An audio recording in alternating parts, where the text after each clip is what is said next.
আমার মতন এরকম ভুল আর কে কে করেছো তোমরা? আমি কিন্তু হার্ট শেপের কেক বানানোর কথা ভুলে গিয়ে গোল শেপের কেক বানিয়ে ফেলেছি, আর সেটাকেই এখন কেটে কুটে হার্ট শেপের রূপেই আনবো। আর তোমরা যারা যারা এরকম ভুল করে থাকো তারা কিন্তু আমার থেকে দেখে টিপসটা শিখে নিতে পারো যে কিভাবে আমরা হার্ট শেপের কেক আনবো। তো হার্ট শেপের মোল্ড ছাড়াই কিন্তু এইভাবে হার্ট শেপের কেক বানানো যাবে।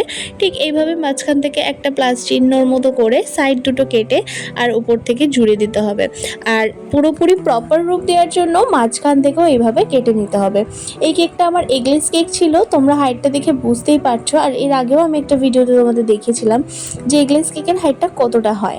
এবার তোমাদেরকে একটু কেকের কথা বলি। কেকটা আমাকে যে বানাতে দিয়েছিল সেই আমাকে কিছুই ডিমান্ড রাখেনি, শুধু কালারটারই একটা ডিমান্ড রেখেছিল, কারণ তার ফ্লেভারটা ছিল কেশর পিস্তা।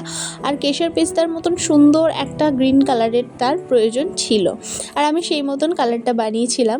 কালারটা বানাতে আমি ইয়েলো আর কিছু ড্রপস ব্লু দিয়েছি, মানে একদম হালকা করে 1 ফোঁটা ব্লু আর 2-3 ফোঁটা ইয়েলো দিয়ে এই কালারটা আমি তৈরি করেছি।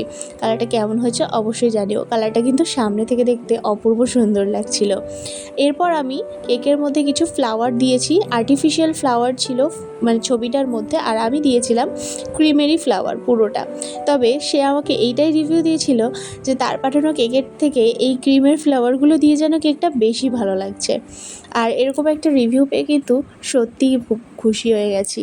আর আমি শেষে তোমাদের সাথে কেকের রিভিউটাও পোস্ট করেছি, তোমরা অবশ্যই জানিও আমার কেকটা কেমন হয়েছে। আমার চ্যানেলটা কিন্তু অবশ্যই সাবস্ক্রাইব করে দিও এরকম সুন্দর সুন্দর ভিডিও পাওয়ার জন্য। টাটা।